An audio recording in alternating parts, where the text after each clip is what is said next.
Hello mga sangkay, mga kalingap! Welcome back to my channel. Kumusta? Kumusta kayong lahat?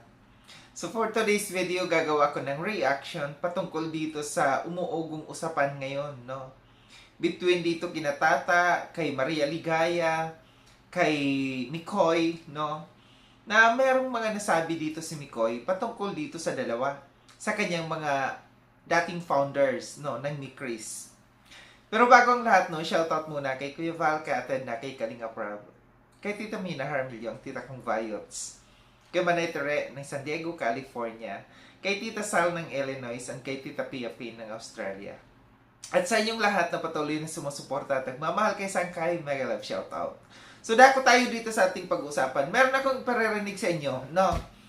Ito yung inaalmahan ng karamihan na sinasabi na ito daw si Mikoy ay walang utang na loob dito sa mga sa founder dati, no, ng Mikris.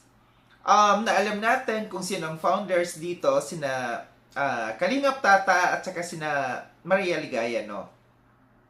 May mga nabanggit dito si Mikoy doon sa kanyang live, no. Pakinggan natin and magbibigay ako ng opinion after nito. Si Ligaya at Kuya Tata, hindi ko alam kung anong problema niyan sa... Yan. Naririnig natin, no, na sinasabi dito ni Mikoy doon sa kanyang live na itong sinaligaya daw at saka si Tata ay hindi niya alam kung anong problema sa kanila, no? And wala tayong nababalitaan kung anong away dito nila. Pakinggan pa natin. Kung banat-banatan ako. Kung banat-banatan daw siya. Meron bang banat? Binanatan ba si Mikoy ni na Tata at saka ni Ligaya, ni Maria Ligaya? Paki-comment nga kung meron kayong napanood na live ni na Tata, live ni Maria Ligaya na binabanatan dito si Mikoy. Kasi ako wala akong nababalitaan. Ako wala pa akong ano kaya ang bigat na ng loob ko sa dalawang to eh. Mismo galing sa bibig ni ni Mikoy na mabigat ang loob niya dito sa dalawang ito. So ibig sabihin, merong problema. May problema dito sa kanilang tatlo. And tanong dito, kailan pa? Kailan pa nag-umpisa ito? At bakit nasabi ito ni Mikoy? Anong problema sa kanila, no? Bakit nasabi niya dito na mabigat ang loob niya dito sa dalawang ito? Ko alam sa dalawang to eh. Pinakisamahan ko ng maayos. Pinakitunguhan ko ng maayos. Pero Pinakisamahan at pinakitunguhan ng maayos daw niya itong dalawang ito. pag ganito ginagawa sa akin. Ako talaga pag may plastic sa paligid ko, ako yung umiiwas. Yun lang yun. So kung may plastic daw sa kanyang kapaligiran, siya na mismong umiiwas. So ito yung naging problema dito, no? Ito yung pinag-uusapan ngayon. Bakit nasabi ito ni Mikoy sa kanyang live? Anong problema? Kasi gaya ng sabi ko, base sa aking pagkakaalam, wala tayong narinig galing sa kay Tata, galing sa kay Maria Ligaya, no? May mga sinasabing hindi masama o hindi maganda patungkol dito sa kay Mikoy. Kaya nga sabi ko, kung meron man, comment kayo kung saang live, no, or video nitong dalawang ito na siya'y sinisiraan ng dalawa. Alam niyo, sa totoo lang, nakakagulo lang ngayon, no? Mula lamang kasi nung dito may ipinakilala si Kalinga Prab dito sa kay CJ. Alam natin, na-stop yung yung Mikris dahil nga dito sa nagiging issue sa age gap nitong dalawang ito.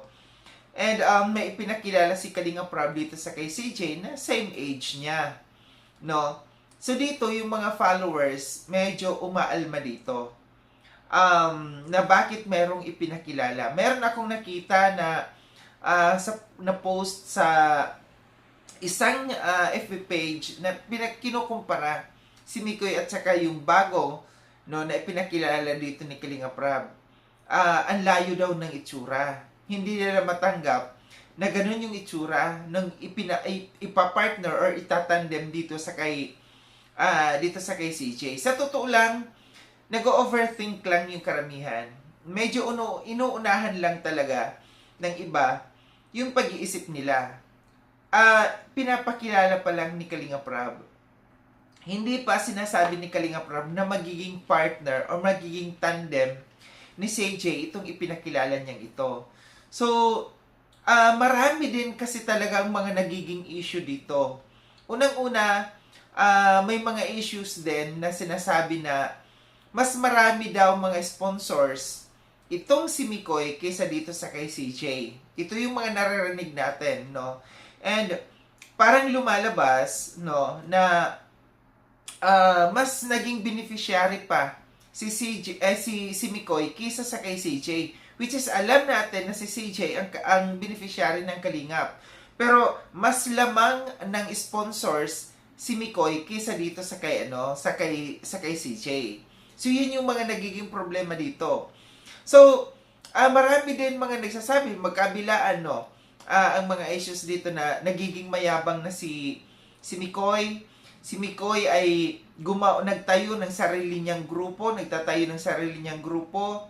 So, hindi daw malayo na ito iaalis na ng Kalingap dahil may sarili ng mga sponsors, ginamit lang daw yung Kalingap. So, naglalabasan ngayon yung mga issues, no?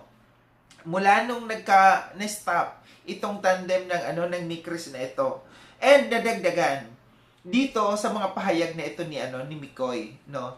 Between dito sa kina Maria Ligaya at saka sa kay Tata. Ang masasabi ko lang dito,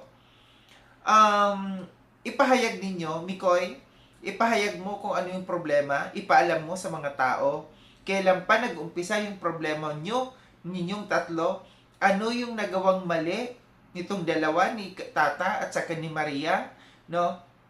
Ano yung kinagagalitan mo sa kanila? Ano yung problema? Ano yung punot dulo ng problema ninyo?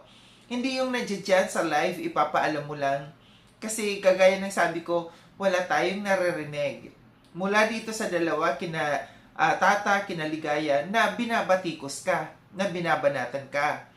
Kasi sa iyo mismo nanggaling, ikaw mismo ang kauna-unahan, no, na nagsabi dito na may problema, no? Hindi mo gusto itong dalawang ito na may ginagawang hindi maganda sa iyo. So, kailangan dito sa kay Mikoy linawin ito. Kasi, nagiging issue ito dito. Ano ba ang problema ng dalawa? Ano ba yung pinag-aawayan ninyo? Ano ba ang punot dulo ng mga pinag-aawayan ninyo? And dito sa kina Tata din kasi since na pinangalanan na kayo dito, kinakailangan ilabas nyo rin yung side ninyo. Ano ba yung, kung kayo may alam kayo, kung kayo nananahimik lamang, kailangan ilabas ninyo para ipaliwanag nyo rin yung side ninyo kung anong problema. No? So, medyo nagiging negative sa iba, sa iba hindi ko sinasabi sa karamihan or sa lahat. Nagiging negative itong yung live na ito dito ni Mikoy, no? Parang may ibang mga hindi pumapabor sa kanya. May mga nagsasabi na lumaki ang ulo dahil may mga sponsors, hindi marunong tumanaw ng utang na loob sa mga naging founders niya nung meron pang Mikris. So kung ano ang problema, kailangan ayusin, no? Ipaliwanag nila ano bang problema, ano ba ang hindi nagugustuhan dito ni Mikoy, dito kina Tata at saka kay Maria Ligaya, no? So ito lang aking reaction mga sangkay mga kalingap, no? Sa mga hindi pa nakapag-subscribe kay Sangkay Loans, subscribe niyo na po ako.